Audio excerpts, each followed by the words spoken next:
Rain lashed against the bay windows of my Beacon Hill mansion, a dreary counterpoint to what should have been a joyous occasion. My 80th birthday. I stared out at the churning gray of the harbor, a knot tightening in my stomach. 80 years. 80 years of building a life, a legacy, a family. And yet, this morning, the silence in this grand house echoed the emptiness in my heart. "Mrs. Brooks, your breakfast is ready," Amelia, my housekeeper, announced softly from the doorway. I managed a weak smile. "Thank you, Amelia. Just leave it on the table." I wasn't hungry. What good was a celebratory breakfast when there was no one to celebrate with? Catherine, my daughter, had called the day before. Her voice clipped and rushed. "Mother, so sorry, Julian and I absolutely can't make it for your birthday. Huge conference in London. Completely unavoidable. We'll make it up to you, I promise." Make it up to me. The phrase rang hollow. It always did. I walked over to the antique mahogany table, its polished surface gleaming under the chandelier, a single-place setting, adorned with fine china and crystal, mocked me with its solitary elegance. I poured myself a cup of tea, the delicate porcelain warming my hands, but doing little to thaw the chill that had settled deep within me. My sons, Michael and David, hadn't even bothered to call. Michael was too busy chasing his next big deal, always promising to visit soon. David, ever the distant one, preferred to maintain a careful emotional remove, sending a perfunctory card once a year. I sighed, the sound lost in the cavernous room. What had I done wrong? Had I been too focused on building my company, Della Cosmetics, brick by brick, until it became a multi-million-dollar empire? Had I sacrificed my family at the altar of success? The thought stung. No, I had provided for them, given them everything they could ever want. The finest schools, lavish vacations, trust funds that would ensure their comfort for life. But somehow, amidst the abundance, the true connection, the simple joy of family, had withered and died. I picked up a silver-framed photograph from the table, my fingers tracing the smiling faces captured within. A younger me, radiating pride, flanked by my 3 children, their eyes bright with youthful optimism. We looked happy. Were we, or had I simply been too blind to see the cracks forming beneath the surface? "Mrs. Brooks, a delivery for you." Amelia interrupted my reverie, her voice tinged with curiosity. "It's rather large. Large indeed." 2 men in uniform were maneuvering a massive crate through the front door, its wooden sides stamped with foreign markings. "From Italy, madam," one of the men said, wiping sweat from his brow. "Italy, I hadn't ordered anything from Italy." Catherine loved Italian art. Perhaps she'd sent a belated gift. A flicker of hope ignited within me, only to be doused a moment later. The accompanying card bore a single, elegantly scripted word, "Della." No mention of mother, mom, or even grandma, just my name, cold and formal, as if addressed to a business associate. My hands trembled slightly as I opened the card. Inside, a handwritten message confirmed my suspicions. "Dearest Della," it began, the formality grating on my nerves. "So sorry we couldn't be there to celebrate your special day. Julian found this exquisite, antique Murano glass sculpture on a recent trip, and we thought you'd appreciate it. Consider it a small token of our love. See you soon, Catherine and Julian." an antique Murano glass sculpture, a token of their love, a substitute for their presence. The knot in my stomach tightened into a hard ball of anger. I waved the delivery men away, my voice sharper than intended. Leave it there. I'll deal with it later.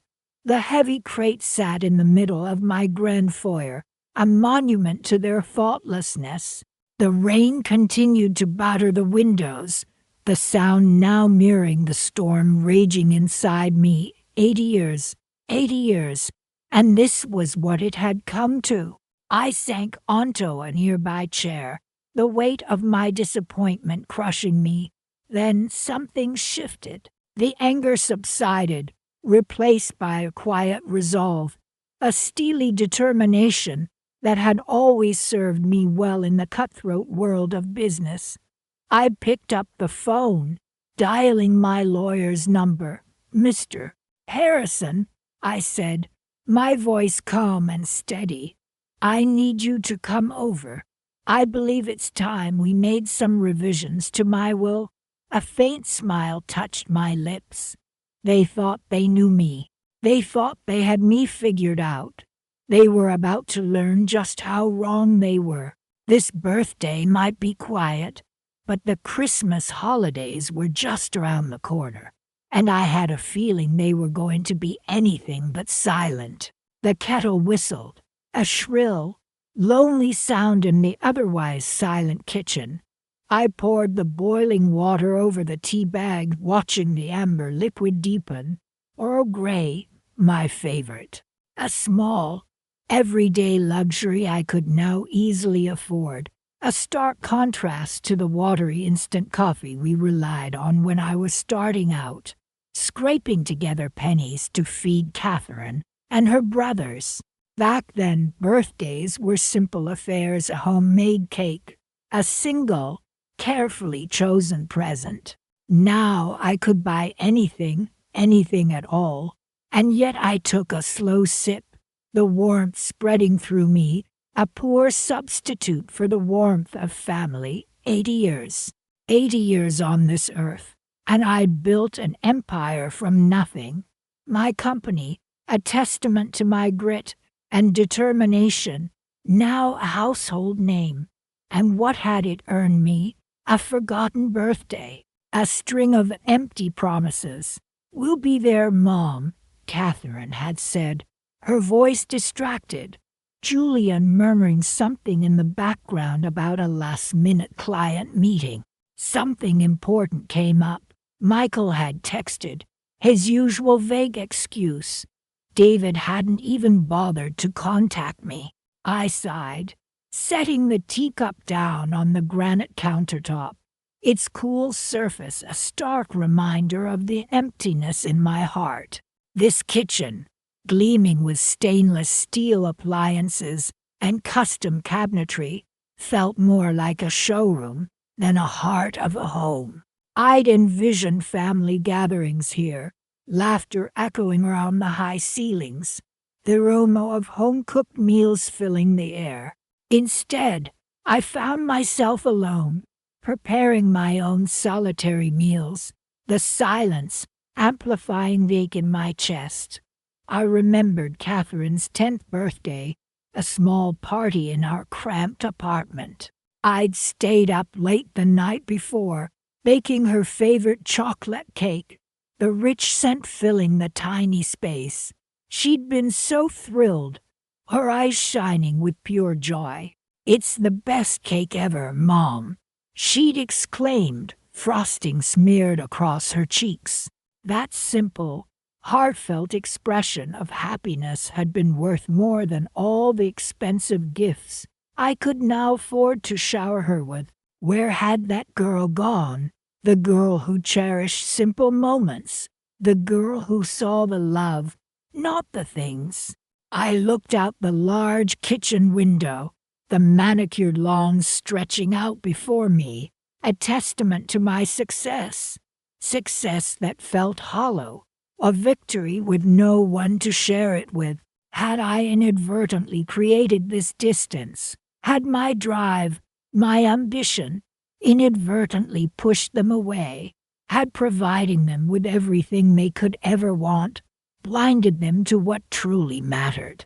I picked up my teacup again, the porcelain smooth against my fingers. Maybe, just maybe, they needed a reminder of the values I'd tried to instill in them, the values that seemed to have gotten lost somewhere along the way, the values of family, of love, of appreciation, values that couldn't be bought, but had to be earned, cherished, and nurtured. I walked over to the antique writing desk tucked away in the corner of the kitchen, the one piece of furniture I'd brought with me from our old apartment. It was a small, unassuming piece, but it held a lifetime of memories, letters, photographs, small trinkets, reminders of a simpler time. I opened the top drawer, my fingers brushing against a worn leather-bound notebook. My journal. I hadn't written in it for years, but suddenly, the urge to put my thoughts down on paper was overwhelming. I sat down, pulling the notebook towards me, the familiar scent of aged paper filling my senses. The pen felt heavy in my hand as I began to write, the words flowing onto the page, a torrent of emotions pouring out. I wrote about my struggles, my triumphs, my hopes, and my disappointments. I wrote about my children, about the love I had for them, a love that remained unwavering despite their apparent indifference. And as I wrote, an idea began to form, a seed of a plan taking root in my mind, a plan to remind them, not with anger or resentment, but with a gentle nudge, a subtle shift, a plan to show them that true wealth wasn't measured in dollars and cents, but in the bonds of family, in the shared moments, in the simple act of being there for each other. I closed the notebook, a small, almost imperceptible smile playing on my lips. The tea had grown cold, but a different kind of warmth was spreading through me now. A warmth that had nothing to do with the steaming liquid and everything to do with the quiet resolve that was settling in my heart. It was time to teach them a lesson they wouldn't soon forget, time to remind them what truly mattered.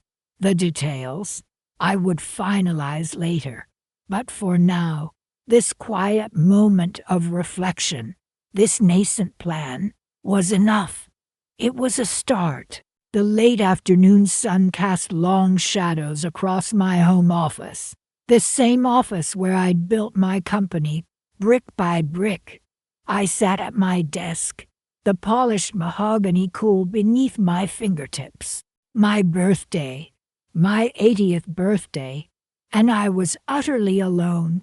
I picked up a silver-framed photograph, my fingers tracing the smiling faces captured within. Catherine, so young then, her pigtails bouncing as she chased a butterfly in the garden. My other children, Michael and David, grinning mischievously as they wrestled on the lawn, their laughter echoing in my memory. We were so happy then, a tight-knit family, so full of love and joy. I set that photo down, a sigh escaping my lips, and picked up another. This one was more recent, taken just a few years ago. Catherine's smile seemed strained, her eyes distant. Julian, her fiancé, stood beside her, his arm draped possessively around her shoulders. He'd always seemed more interested in my success than in Catherine herself. Such a visionary, Della, he'd said to me at the last family gathering, his eyes gleaming with something that wasn't quite admiration. Your business acumen is truly remarkable. I'm always telling Catherine how much she has to learn from you. I just smiled politely, a knot tightening in my stomach. I knew what he was after. He wanted a piece of the pie, a piece of everything I'd worked so hard for. I picked up another picture, this one of Michael. He stood stiffly in a business suit, his expression tight. His phone calls had become shorter, less frequent. "Sorry, Mom, busy at work," he'd mumble before quickly ending the call. I knew he was struggling with his own ventures, but he never asked for my help, always maintaining a strange distance. He seemed ashamed to be associated with my success. The last photo was of David. He stood with his wife and children, their smiles bright and genuine. They lived far away, rarely visiting. "We'd love to come, Mom," David had said last week, his voice apologetic. "But the kids have school, and Sarah has that conference." Their excuses had become as predictable as the changing seasons. I closed my eyes, the weight of their absence pressing down on me. The silence in the house was deafening. No phone calls, no cards, no flowers, not even a text message. Had they forgotten, or was it deliberate? I opened my eyes again, my gaze falling on a small stack of legal documents sitting on the corner of my desk. My will. I'd been meaning to update it for a while now. I reached for the papers, a sudden clarity washing over me. Perhaps it was time for a change, a significant change. I spent the next hour reviewing the documents, the lawyer's precise words swimming before my eyes. My children were my heirs, each set to inherit an equal share of my estate. My company, my properties, my investments, everything would be divided equally among them. But as I sat there, alone on my 80th birthday, a different idea began to take shape in my mind. An idea that would perhaps finally make them understand, make them appreciate what they had. I picked up the phone and dialed my lawyer's number. "Mr. Henderson," I said when he answered, "I need you to come to my office tomorrow morning. I'd like to make some revisions to my will." The next morning, Mr. Henderson arrived promptly at 9. He sat across from me, his briefcase open on the desk. "So, what changes did you have in mind, Della?" he asked, his pen poised over a notepad. "I've been doing a lot of thinking," I said, my voice steady, "and I've decided to make some adjustments to the distribution of my assets." He raised an eyebrow. "Significant adjustments?" "Yes," I replied, meeting his gaze. "Quite significant." I explained my new plan, outlining the changes I wanted to make. Mr. Henderson listened attentively, occasionally jotting down notes. When I was finished, he looked at me, a thoughtful expression on his face. "Are you sure about this, Della?" he asked. "These are quite drastic changes." "I am," I said firmly. "I know exactly what I'm doing." He nodded slowly. "Very well then. I'll prepare the revised documents for your signature." After Mr. Henderson left, I sat back in my chair, a strange sense of calm washing over me. It wasn't the birthday I'd imagined, but it was a turning point. I looked out the window at the sprawling gardens surrounding my home, the same gardens where Catherine had chased butterflies so many years ago. I remembered her laughter, the innocent joy in her eyes. Where had it gone? What had happened to the close bond we once shared? Perhaps, just perhaps, this would be the catalyst for change. Perhaps this would be the wake-up call they needed. I picked up the framed photograph of Catherine again, my thumb stroking her cheek. "You'll understand one day," I whispered, my voice barely above a breath. You'll understand why I had to do this. The thought of the upcoming holidays, normally a time of family gathering, filled me not with anticipation, but with a quiet resolve. This year, things would be different. This year, they would learn a valuable lesson about family, about appreciation, and about the consequences of taking things for granted. The image of Catherine's face, contorted in surprise, flitted across my mind, a flicker of something that wasn't quite satisfaction, but something akin to anticipation. The muted tick of the grandfather clock in my home office seemed to amplify the silence, a silence that had stretched across my entire 80th birthday. I sat at my desk, the polished mahogany gleaming under the soft lamplight, a stark contrast to the dull ache in my chest. My fingers traced the edges of a framed photograph, my children beaming up at me, younger versions of the adults who had so easily dismissed this day. Catherine, always the ambitious one, had called earlier, a hurried conversation punctuated by the clatter of keyboards and Julian's voice in the background. "So sorry, Mom," she'd said, her tone apologetic yet detached. "Julian and I are swamped at the office. Dinner's out tonight. Rain check on your birthday. A rain check." As if my 80th birthday was some casual lunch date that could be rescheduled. I'd swallowed my disappointment and murmured something about understanding, the familiar sting of their casual disregard tightening my throat. "Give Julian my love," I managed. Before ending the call, I closed my eyes, letting the memory of their childhood wash over me. The endless nights spent soothing fevers, the school plays, the graduations, the constant juggling act of running a business while nurturing a family. Had it all been for nothing? Had all those sacrifices, the long hours, the missed milestones of my own, simply paved the way for them to build their own lives, leaving me on the periphery? A wave of weariness washed over me, heavier than the silk robe draped over my shoulders.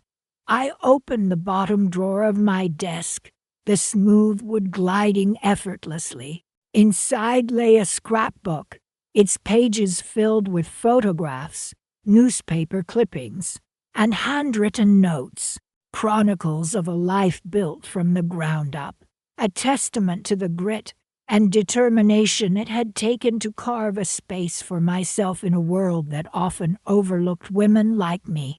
I ran my fingers over a faded photograph of my late husband, his arm round my waist, both of us radiating a youthful optimism that felt like a lifetime ago. "We'll build an empire, Della," he'd said, his eyes sparkling with ambition, "for us and for our children."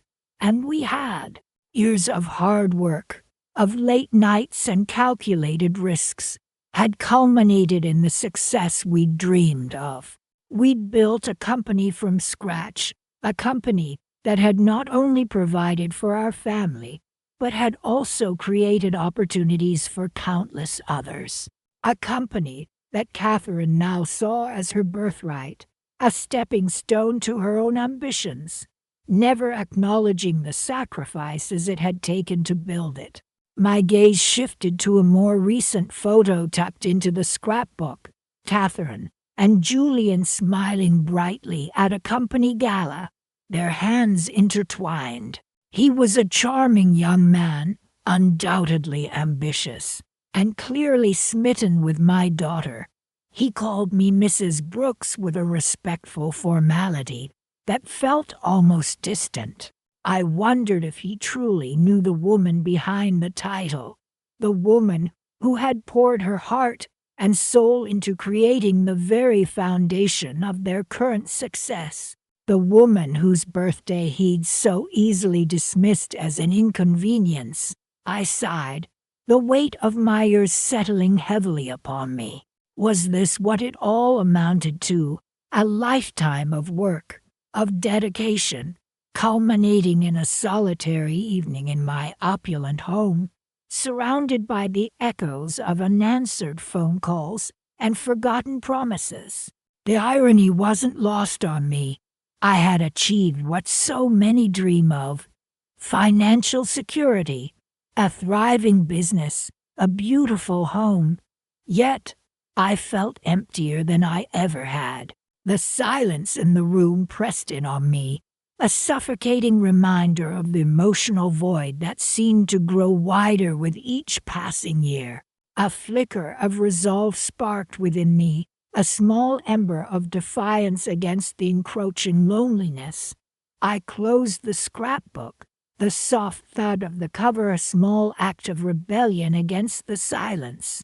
Perhaps it was time to remind them, not with anger or recrimination, but with a subtle shift, a gentle nudge in the right direction, a reminder that family, true connection, was worth more than all the riches in the world. I reached for my phone, a new thought forming in my mind, a plan beginning to take shape. It wouldn't be a dramatic outburst, not a tearful confrontation. It would be something far more subtle, something that would ripple through their carefully constructed lives, a quiet reminder of the woman who had given them everything. I dialed a number, the familiar ringtone echoing in the quiet room. "Hello, Charles," I said, my voice steady and calm. "I need to make some changes to my will." There was a pause, a slight intake of breath on the other end of the line. "Certainly, Mrs. Brooks," my lawyer replied. "What did you have in mind?" A small smile played on my lips as I began to outline my plan. The silence and the room no longer a symbol of loneliness, but a canvas for the quiet masterpiece I was about to create. The afternoon sunlight, usually so cheerful in my home office, felt oppressive today. 80 years on this earth, and the silence in this house was deafening. My phone remained stubbornly silent. No calls from Catherine, Michael, or David. Not even a text. Had I truly made such a colossal mistake? Had I prioritized building my company, Brooks Enterprises, so fiercely that I'd sacrificed my family in the process? I ran a hand over the smooth mahogany of my desk, a desk that had witnessed countless late nights, strategic decisions, and triumphs that felt hollow now. What good was success if I had no one to share it with? I picked up a framed photograph of Catherine as a child, her gap-toothed grin radiating pure joy. "Mommy, I love you more than all the stars in the sky," she'd declared one night, clutching a stuffed rabbit. Where had that little girl gone? The Catherine I knew now, the one engaged to Julian, seemed preoccupied with her own world, a world of social events and career ambitions. I'd overheard her telling Julian just last week, "Mother's birthday is just another day. She has everything she could possibly want." Had I unknowingly built walls between us, brick by brick, with every business deal, every late-night phone call? The thought stung. Was my legacy not one of love and family, but of cold, hard ambition? I stared out the window, watching the leaves rustle in the breeze. They seemed to whisper secrets I didn't want to hear. Secrets about missed opportunities, about unspoken words, about the fragile nature of time. I remembered Catherine's 16th birthday, a lavish affair at the country club. "This is the best party ever, Mom," she'd exclaimed, her eyes sparkling with happiness. I'd spared no expense, wanting to give her everything I hadn't had growing up. Now, the memory felt bittersweet, a stark contrast to the stark reality of my own 80th birthday. Had I spoiled them, given them so much materially that they'd forgotten the true value of things of family, of connection, of simple gestures of love? A wave of exhaustion washed over me. I closed my eyes, the image of Catherine's childhood smile still imprinted on my mind. I could almost hear her sweet voice again, echoing through the years. "Mommy, will you read me a story?" she'd ask, her tiny hand reaching for mine. I'd always made time, no matter how busy I was. Those bedtime stories, those shared moments of laughter and quiet intimacy were the treasures I cherished most. Had they meant nothing to her, I opened my eyes and reached for a small, antique wooden box on my desk. Inside, nestled amongst velvet lining, lay a delicate silver locket. It had been my grandmother's, a cherished family heirloom. I'd planned to give it to Catherine on her wedding day, a symbol of the enduring bond between mothers and daughters. I picked up the locket, its cool surface a comfort against my palm. Should I still give it to her? Did she even deserve it? The question hung in the air, heavy and unanswered. My gaze fell upon a stack of documents on the corner of my desk. It was the draft of my will, a testament to everything I'd built, everything I'd planned to leave behind. A sudden, unfamiliar feeling stirred within me, not anger, not bitterness, but a quiet resolve. Perhaps it wasn't too late. Perhaps there was still a way to bridge the chasm that had grown between us. Perhaps there was a way to remind them of the values I'd tried to instill, the values they seemed to have forgotten. I picked up the phone and dialed Mr. Henderson, my lawyer. "Mr. Henderson," I said, my voice steadier than I expected. "I need to make some changes to my will. I have a new plan." I couldn't explain the sudden shift within me, the sense of purpose that had replaced the earlier despair. It was as if a dormant part of me had awakened, a part that was stronger, more determined than I'd realized. The details of the plan remained hazy, but one thing was clear. I wouldn't let this birthday pass without leaving a lasting impression. They might have forgotten the importance of family, but I wouldn't. I would remind them, in a way they wouldn't soon forget. The silence in the house no longer felt oppressive. It felt pregnant with possibility. The sunlight streaming through the window now seemed to illuminate a path forward, a path towards a different kind of legacy, one that wasn't just about material wealth, but about something far more valuable.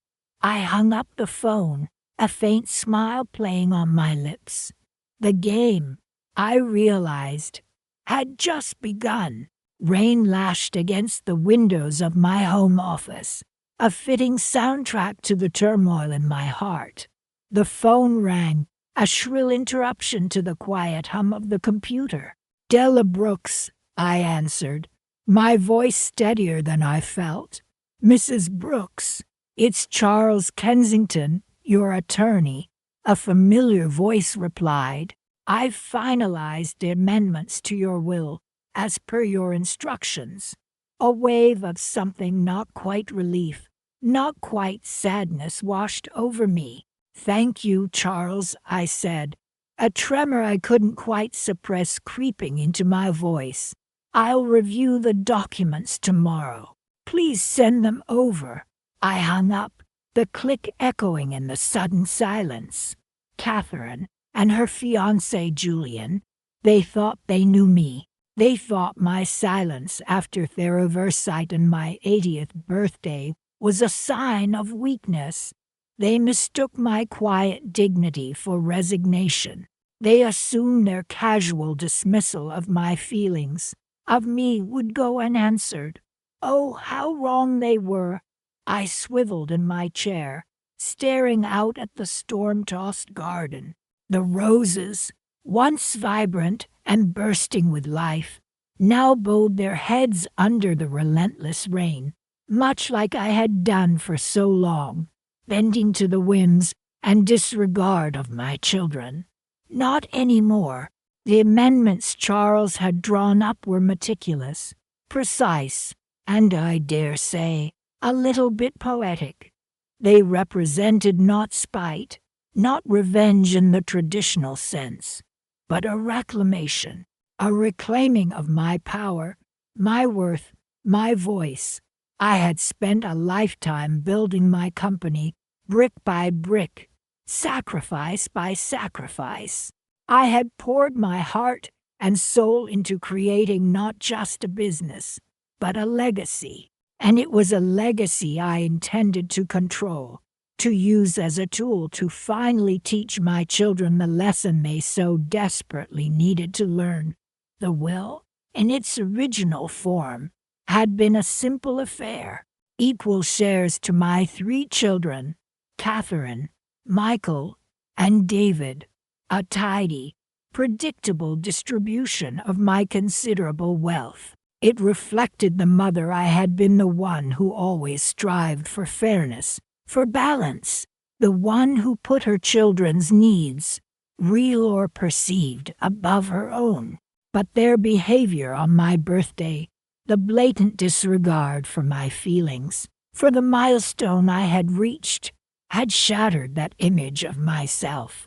It had forced me to confront the uncomfortable truth that my even-handed approach had not fostered appreciation, but entitlement. It had bred not love, but indifference. This amended will, however, this was different. This was a testament to the woman I had become, the woman who had finally learned to prioritize her own well-being, her own happiness. Charles, bless his meticulous soul, had perfectly understood my instructions.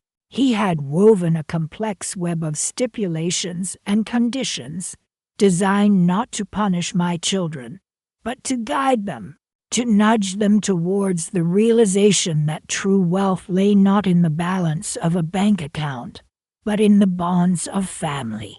Catherine, my ambitious daughter, so focused on climbing the corporate ladder, so enamored with Julian and his let's just say connections. She believed that money was the key to everything. She had always been the most vocal about her expectations, the most eager to discuss the future distribution of my assets. Mother, when the time comes, she'd said just a few months ago, her eyes gleaming with a disturbing blend of affection and avarice. Julian and I have plans. Big plans. She'd waved a hand dismissively, encompassing the room, my home, my life's work, with a single gesture. This place could use some updating, don't you think? Julian, ever the charming sycophant, had nodded in agreement, his eyes fixed on the priceless antique clock on the mantelpiece. Indeed, darling, a bit off modernization wouldn't go amiss. Modernization. That was their code word for gutting my home, erasing my memories, and replacing them with their own brand of sleek and personal extravagance.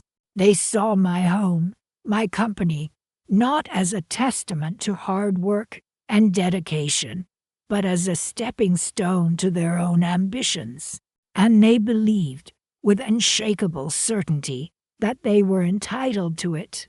Well, they were about to learn a very valuable lesson. The rain continued to batter the windows, the wind howling like a banshee. I reached for the decanter of aged Scotch on my desk, pouring myself a generous measure. The amber liquid glowed in the dim light, a symbol of the warmth and comfort I had sought, but been denied. I took a slow sip, the smoky flavor spreading across my palate. Tomorrow, Charles would arrive with the final documents.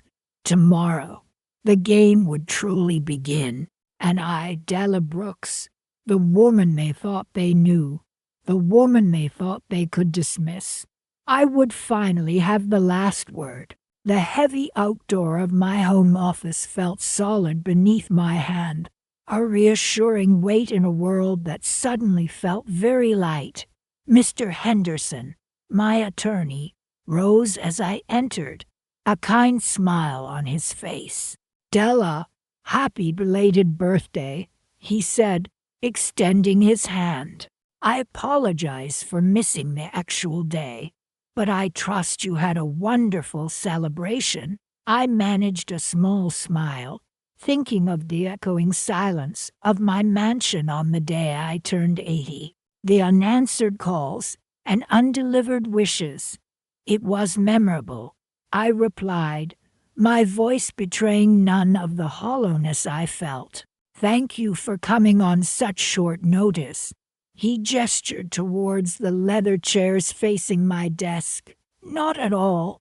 It's my pleasure. Now, how can I assist you today?" I settled into my chair, the worn leather familiar and comforting.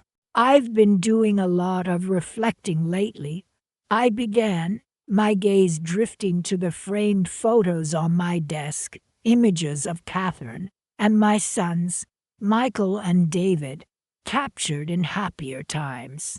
About family, legacy, the things that truly matter.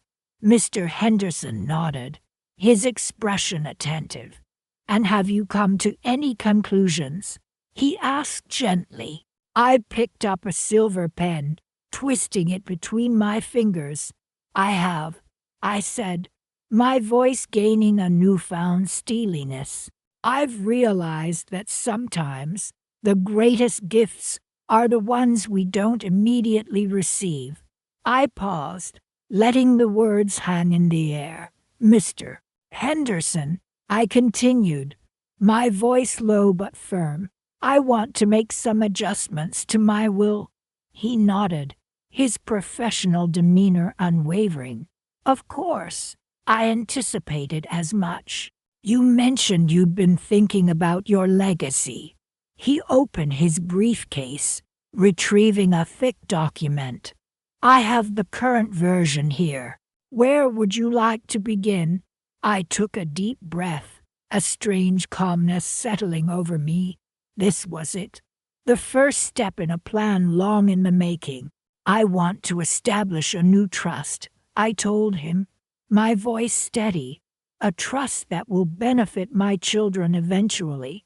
Mr. Henderson raised an eyebrow, intrigued. "Eventually," he repeated, his pen poised over the document. "Can you elaborate?" I could almost taste the irony, the bitter satisfaction of the words I was about to speak. "Yes," I replied, a small smile playing on my lips. "The principle of this trust, a substantial sum. Mind you will be held until a specific condition is met." Mr. Henderson leaned forward, his interest piqued. "And what condition is that?" he inquired.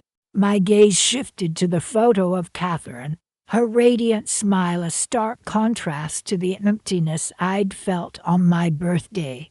"The condition," I stated, meeting Mr. Henderson's gaze, "is that Catherine marries." He blinked, clearly surprised. "Marriage. But I understand Miss Catherine is already engaged." I nodded slowly. "Indeed, she is. To Julian, a charming young man." My tone was even, but the subtle emphasis on charming did not escape Mr. Henderson's notice. He looked from me to the document and back again, his brow furrowed. "I'm not sure I follow," he admitted. "Why stipulate marriage when it seems imminent?" I laced my fingers together, enjoying the moment of revelation. Because, I explained, my voice taking on a sharper edge, this trust, intended for all three of my children, will only be accessible once Catherine marries someone other than Julian. The silence that followed was thick with unspoken questions. Mr. Henderson's pen hovered over the document, frozen midair. He finally cleared his throat. "Della," he began cautiously, "are you certain about this? It seems unconventional." I met his gaze directly. "I am quite certain," I said firmly. "This isn't about punishing anyone, Mr. Henderson. It's about motivation." I paused, letting the weight of my words settle. "It's about encouraging my children to consider the choices they make, the people they choose to surround themselves with, and perhaps," I added, a hint of steel entering my voice, "to appreciate the family they already have." Mr.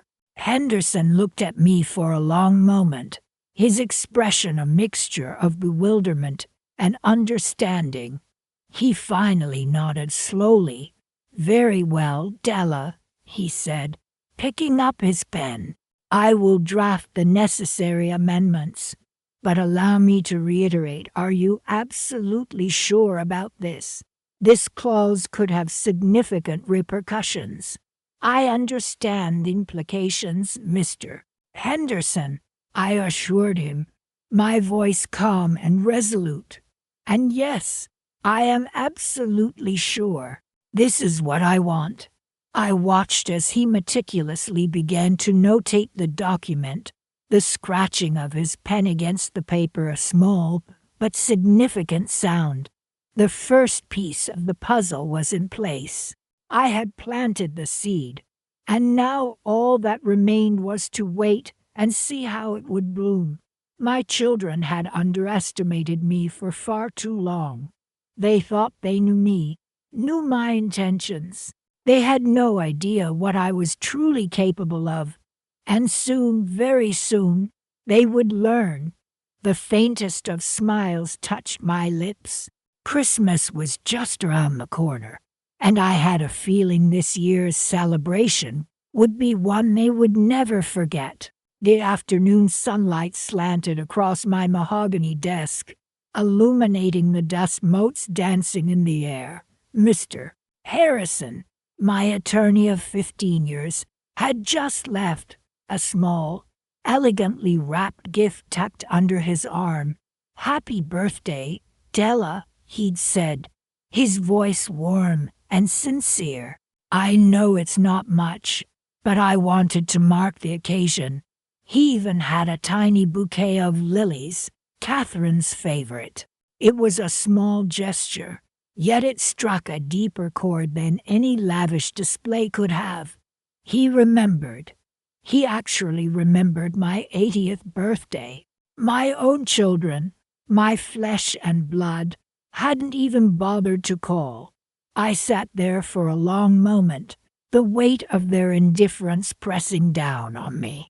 I traced the outline of the silver frame holding a picture of Catherine and me, taken years ago when she was still a little girl with gap-toothed grins and boundless energy. She used to make me handmade cards, covered in glitter and lopsided hearts, proclaiming her undying love. Now, she couldn't even pick up the phone, not even a text. The silence was deafening. I opened Mr. Harrison's gift. It was a beautiful pen, engraved with my initials. "For signing important documents." He chuckled, a twinkle in his eye. Important documents. The words echoed in my mind. Mr. Harrison had been working on updating my will, a task I'd been putting off for far too long. Now, it seemed providential. I swiveled in my chair, gazing out at the sprawling gardens below. The roses were in full bloom, a vibrant tapestry of color against the deep green lawn.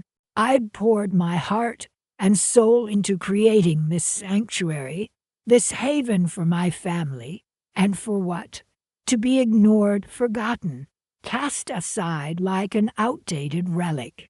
A wave of anger washed over me, hot and stinging. But beneath the anger, a steely resolve began to take shape. I reached for the phone and dialed Mr. Harrison's number. "Charles," I said, my voice steady and calm, "I've been thinking about the will. I'd like to make some changes." He didn't hesitate. "Of course, Della. When would you like to meet?" "Tomorrow morning," I replied. "I have some specific ideas in mind." He agreed, his tone professional and reassuring. After I hung up, I poured myself a glass of sherry, the amber liquid swirling in the crystal glass. I took a slow sip, letting the warmth spread through me. I had a plan that wouldn't necessarily punish my children, but one that would certainly make them think, make them realize the value of what they were taking for granted. The following morning, Mr. Harrison arrived promptly at 10. He looked a little surprised to see me so composed, so purposeful. He'd likely expected tears, recriminations, the usual outpouring of a heartbroken mother. He wouldn't get that from me. "So, Della," he began, setting his briefcase on the desk. "What changes did you have in mind?" I smiled, a slow, deliberate smile. "Quite a few, Charles," I said, my voice soft but firm. "Quite a few." I laid out my revised wishes, carefully explaining each alteration, each subtle shift in the distribution of my assets. He listened intently, his brow furrowed in concentration.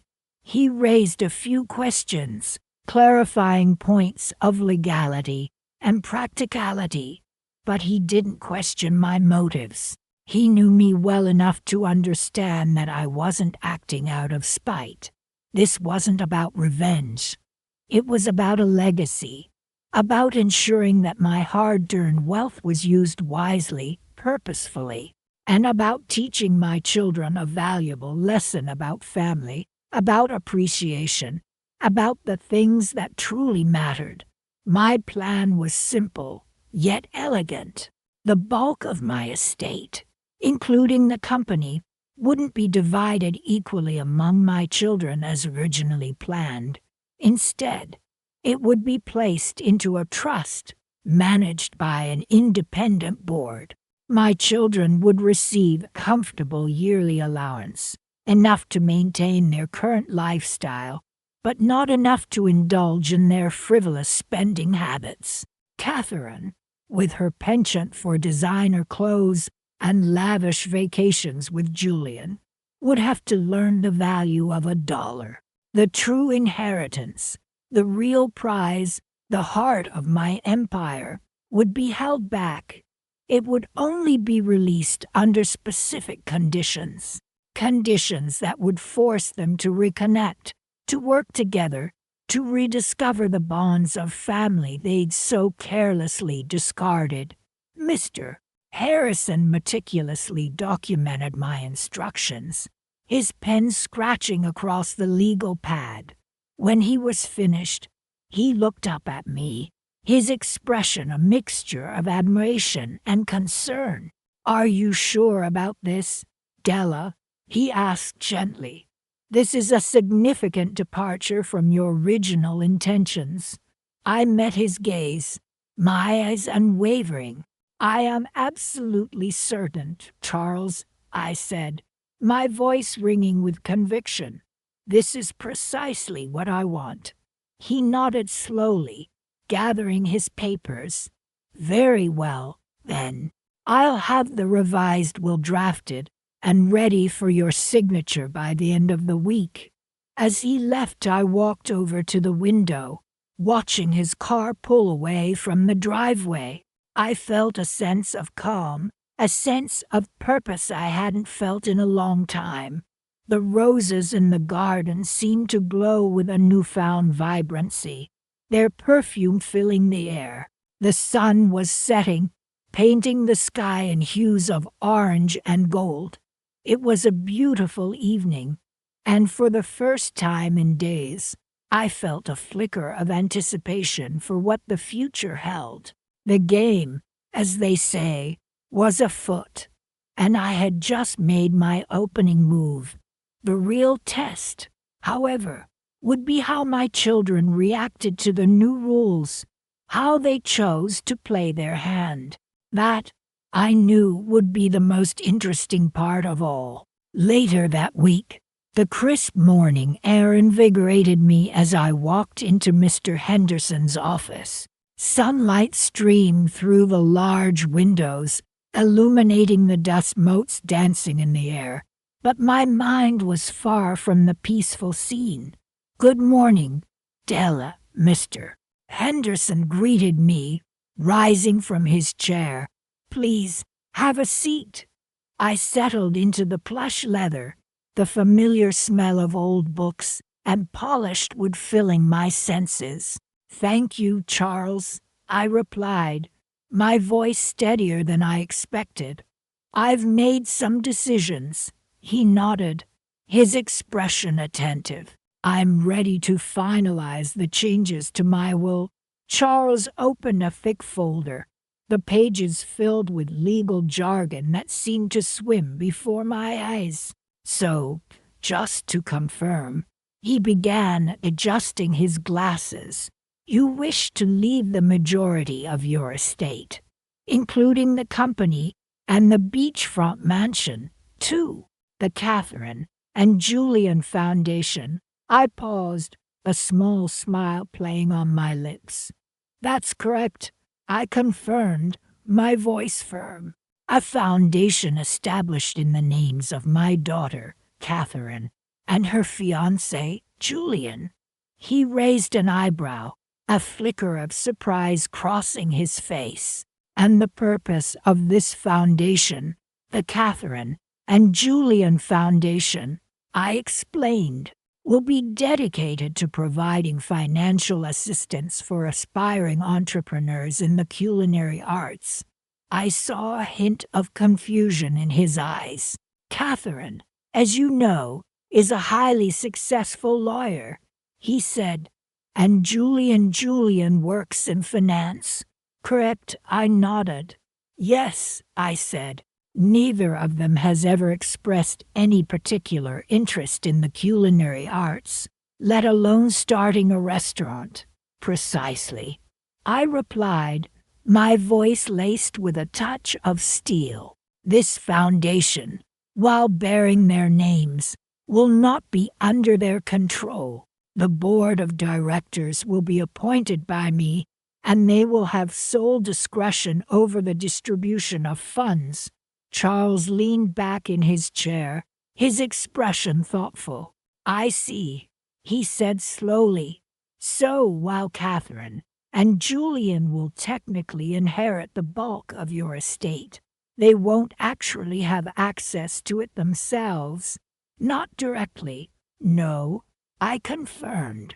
"They will, however, have the satisfaction of seeing their names associated with a thriving philanthropic endeavor." My smile widened slightly.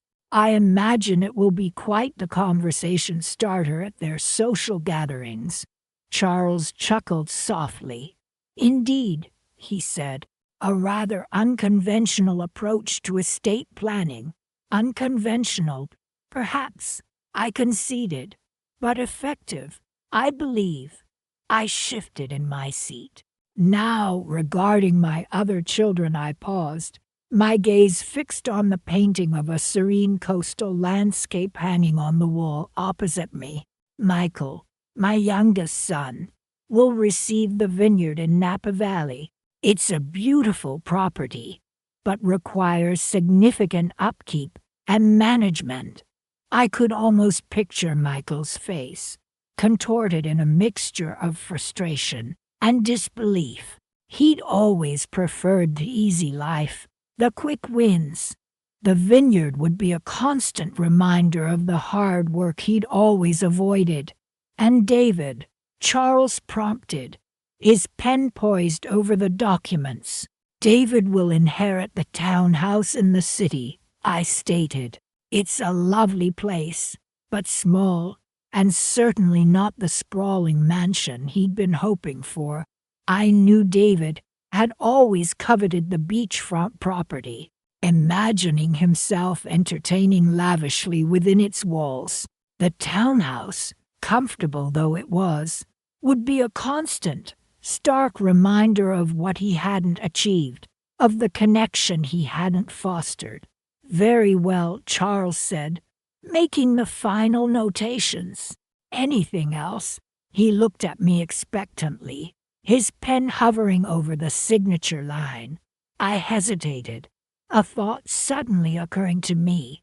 One more thing, I said. I want to include a clause specifying that the annual report of the Catherine and Julian Foundation be sent to all my children every year on my birthday. Charles's eyebrows rose again.